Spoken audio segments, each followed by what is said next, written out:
اعوذ باللہ من الشیطان الرجیم بسم اللہ الرحمن الرحیم الصلاۃ والسلام علیکم یا رسول اللہ صلی اللہ علیہ وآلہ وسلم۔ السلام علیکم ورحمۃ اللہ وبرکاتہ۔ پچھلی 2 ویڈیوز میں ہم لوگ درود شریف اور آزمائش سے ریلیٹڈ بات کر رہے ہیں، اور پچھلی 2 ویڈیوز میں قرآن شریف کی ان آیات کا ذکر کیا ہے کہ جن میں اللہ تعالیٰ نے آزمائش کے بارے میں بات کی ہے، خاص طور پہ ایمان والوں کے لیے۔ آج کی ویڈیو میں ہم ذکر کریں گے قرآن شریف کی ان آیات کا کہ جن میں ہمارے پیارے اللہ تعالیٰ نے، اتنے رحمان اور رحیم اللہ تعالیٰ نے ہمیں ان آزمائشوں سے بچنے کے لیے دعائیں سکھائی ہیں۔ سب سے پہلے ہم ذکر کریں گے سورہ یونس کی آیت نمبر 85 اور 86 کا، جس میں اللہ تعالیٰ نے آزمائش سے بچنے کے لیے ایک دعا سکھائی ہے، اور وہ دعا کن الفاظ میں ہے۔ آیت نمبر 85 اور 86 میں اللہ تعالیٰ بیان کرتے ہیں، تو انہوں نے کہا ہم نے اللہ تعالیٰ پر ہی بھروسہ کیا، اے ہمارے رب ہمیں ظالم لوگوں کے لیے آزمائش نہ بنا اور اپنی رحمت سے ہمیں کافر لوگوں سے نجات دے۔ آزمائش کے لیے قرآن شریف میں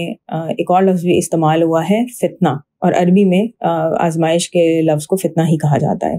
اور فتنہ جو کہ اردو کا بھی لفظ ہے، تو بعض ٹرانسلیشنز میں آپ کو آزمائش کا ورڈ نہیں ملے گا بلکہ فتنہ کا ورڈ ملے گا۔ اسی طرح آزمائش سے ریلیٹڈ ایک اور دعا اللہ تعالیٰ نے ہمیں بتائی ہے سورہ الممتحنہ میں، جو کہ قرآن شریف کی سورہ نمبر 60 ہے، اور اس کی آیت نمبر 50 میں اللہ تعالیٰ فرماتے ہیں، ہمیں اس طرح سے سکھا رہے ہیں، اے ہمارے رب ان لوگوں کے لیے تو ہمیں آزمائش نہ بنا جنہوں نے کفر کیا، اور اے ہمارے رب ہمیں بخش دے، یقیناً تو ہی سب پر غالب کمال حکمت والا ہے۔ اگر آپ غور کریں تو سورہ یونس میں اللہ تعالیٰ نے ظالم لوگوں کا ذکر کیا ہے، اور سورہ الممتحنہ میں اللہ تعالیٰ نے کفار کا ذکر کیا ہے۔ ان آیات کو پڑھ کے ایک لمحے کے لیے ہم یہ ضرور سوچتے ہیں کہ ہم کیسے آزمائش یا فتنہ بن سکتے ہیں ظالم لوگوں کے لیے یا کفار کے لیے۔ سب سے پہلی بات تو یہ ہے کہ جب آپ مظلوم ہوتے ہیں تو ظالم کا امتحان تو ہے سو ہے، لیکن ہمارے اپنے ایمان کا امتحان ہوتا ہے، ہمارے صبر کا امتحان ہوتا ہے۔ کہیں ہم اللہ تعالیٰ کی رحمت اور مدد سے مایوس تو نہیں ہو رہے، کیونکہ مایوسی کفر ہے اور ہمیں ناشکری کی طرف لے کے جاتی ہے۔ اس کے علاوہ یہ وہ وقت ہوتا ہے کہ جس میں ہماری شکر گزاری کا بھی امتحان ہوتا ہے، کیونکہ جب انسان پہ مصیبت آتی ہے تو ہم وہ تمام نعمتیں بھول جاتے ہیں کہ جو اللہ تعالیٰ نے اس وقت بھی ہمیں عطا کی ہوتی ہیں، کیونکہ ہمارا فوکس ہوتا ہے اس کڑے وقت پر کہ جس سے ہم گزر رہے ہوتے ہیں۔ تو آزمائش کے وقت ظلم کرنے والے کا امتحان تو ہوتا ہی ہوتا ہے، لیکن مظلوم کا بھی کڑا امتحان ہوتا ہے۔ اس کے علاوہ جب آپ اس مشکل وقت سے نکلتے ہیں تو پھر آپ ان ظالم لوگوں کے ساتھ کیسا سلوک کرتے ہیں، یہ بھی ایک کڑا امتحان ہوتا ہے، کیونکہ اب اختیار آپ کے ہاتھ میں ہے۔ ہم جانتے ہیں کہ اللہ تعالیٰ نے برابر بدلہ لینے کا حق دیا ہے، لیکن اس ساری صورتحال میں کہیں ہم حد سے گزر تو نہیں جاتے۔ قرآن شریف میں بے شمار ایسی آیات ہیں کہ جن میں بار بار اللہ تعالیٰ نے کتاب والوں کو، ایمان والوں کو تنبیہ کی ہے کہ اپنے دین میں حد سے نہ گزرو، بدلہ لیتے وقت حد سے نہ بڑھو۔ اس بات کی مثال میں آپ کو سورہ مائدہ کی آیت نمبر 2 سے دوں گی۔ اس میں اللہ تعالیٰ نے مخاطب کیا ہے کہ اے لوگو جو ایمان لائے ہو، اللہ تعالیٰ کی نشانیوں کی بے حرمتی نہ کرو، اور یہ سارا حکم چل رہا ہوتا ہے۔ اس آیت کے آخری حصے میں اللہ تعالیٰ کہتے ہیں کہ کسی قوم کی دشمنی کہ اس نے تمہیں مسجد حرام سے روکا تھا، تمہیں ہرگز اس بات کا مجرم نہ بنا دے کہ تم حد سے بڑھ جاؤ۔ اگر آپ سیرت النبی صلی اللہ علیہ وسلم کی ویڈیو سن رہے ہیں تو اس میں آپ کو معلوم ہوگا کہ 6 ہجری میں حضور پاک صلی اللہ علیہ وسلم نے 1400 صحابہ کرام رضی اللہ عنہ کے ساتھ احرام باندھا تھا، عمرے کی نیت کی تھی، لیکن کفار مکہ نے ان کو خانہ کعبہ نہیں جانے دیا تھا، اور پھر اسی معاملے میں صلح حدیبیہ کا واقعہ پیش آیا تھا۔ تو دیکھیں اللہ تعالیٰ نے کتنے کلیئر الفاظ میں ایمان والوں کو کہا کہ کفار نے تمہیں خانہ کعبہ جانے سے روکا تھا، تو ان کی دشمنی میں، غم، غصے یا انتقام کی آگ میں کوئی ایسا کام نہ کرنا کہ جو اللہ تعالیٰ کی مقرر کردہ حدوں کو پار کر لے۔ قرآن شریف میں بہت ساری آیات ہیں جن میں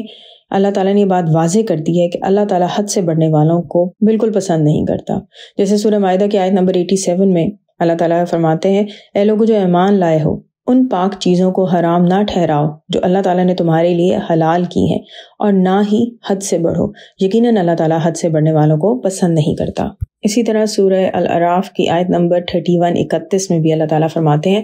اے اولاد آدم، ہر نماز کے وقت اپنی زینت اختیار کرو اور کھاؤ اور پیو، اور تم حد سے نہ گزرو، یقیناً اللہ حد سے گزرنے والوں کو پسند نہیں کرتا۔ اسی طرح سورہ اعراف کی آیت نمبر 55 یعنی 55 میں بھی اللہ تعالیٰ فرماتے ہیں، تم اپنے رب کو گڑ گڑا کر اور چپکے سے پکارو، یقیناً وہ حد سے گزرنے والوں سے محبت نہیں کرتا۔ اب میں دوبارہ ان آیات کی طرف آؤں گی کہ جس میں اللہ تعالیٰ نے ہمیں دعا سکھائی ہے کہ اللہ تعالیٰ ہمیں ظالم لوگوں کے لیے فتنہ نہ بنا،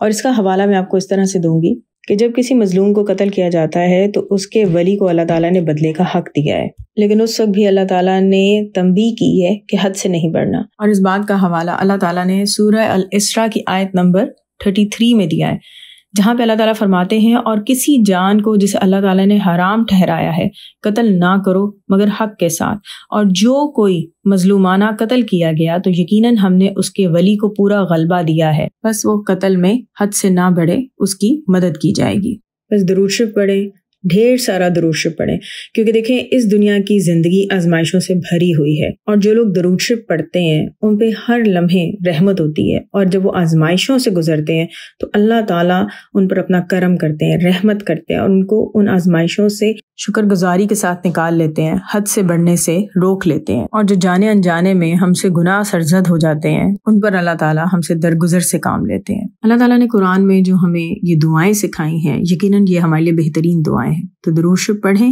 اور یہ دعائیں ضرور مانگیں۔ یہ جو 2 دعائیں جن کا میں نے ذکر کیا تھا، ایک سورہ یونس کی آیت نمبر 85 اور 86 میں اللہ تعالیٰ نے بیان کی ہے، دوسری سورہ الممتحنہ میں اللہ تعالیٰ نے آیت نمبر 5 میں دعا سکھائی ہے کہ اللہ تعالیٰ ہمیں ظالم اور کافروں کے لیے فتنہ نہ بنائے۔ تو درود شریف پڑھ کے ان دعاؤں کو ضرور مانگے کہ اللہ تعالیٰ ہمیں کسی قسم کا بھی فتنہ نہ بنائے، آمین ثم آمین۔ انشاءاللہ تعالیٰ نیکسٹ ویڈیوز میں حدیث میں آزمائش کے بارے میں کیا کہا گیا ہے ان کا ذکر کریں گے، اسی طرح آزمائشوں سے بچنے کے لیے حضور پاک صلی اللہ علیہ وسلم کیا دعائیں مانگا کرتے تھے ان کا ذکر کریں گے۔ ویڈیو کے کامنٹس میں آپ نے یہ بتانا ہے کہ اس ویڈیو میں کن صورتوں کا ذکر ہوا ہے اور ان صورتوں کی کن آیات کا ذکر ہوا ہے۔ دعا ہے کہ اللہ تعالیٰ ہم سب کو ہر قسم کی آزمائشوں میں سرخرو کریں، اور ہمیں دنیا اور آخرت دونوں جہاں میں حضور پاک صلی اللہ علیہ وسلم کی ذات گرامی پہ بہت سارا درود شریف پڑھنے کی، بھیجنے کی توفیق عطا کریں، دوسرے لوگوں کو درود شریف کی دعوت دینے کی توفیق عطا کریں، درود شریف کو لکھیں بھی ضرور۔ اللہ تعالیٰ ہم سب کو دنیا اور آخرت دونوں جہاں میں حضور پاک صلی اللہ علیہ وسلم کی محبت، قرب اور ہر لمحے اور ہر پل میں دیدار نصیب کریں، آمین ثم آمین۔ الصلاۃ والسلام علیکہ یا رسول اللہ صلی اللہ علیہ وآلہ وسلم۔ السلام علیکم ورحمۃ اللہ وبرکاتہ۔